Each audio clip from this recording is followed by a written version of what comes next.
नमस्कार मित्रांनो, आम्ही आलेलो आहे दुधदेव गावात आणि इथं आमची मावशी राहते आणि ही माझी आहे मम्मी, ही माझा भाऊ आहे आणि आमची सुकडी बहीण आहे.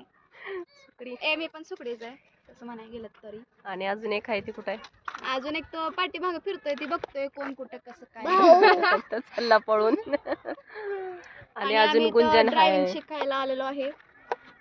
पण गाडी जमत नाही ना. हो, गाडी जमत नाही आम्हाला. मला जमती बरं. चालून दाखव. ती तेवढं जमत नाही. होय शौर्या, आपण कुठल्या गावाला आलोय? बोल. कुठलं गाव? दुधदेव. मावशीकडनं. तुमच्या गावात सगळं हीच दिसतंय पण होय दीक्षा? पीला पीला नाही पीला है सब लोग. नाही नाही, जंगलच आहे नुसतं. सगळं हीच आहे, काय ते रस्ताच आहे.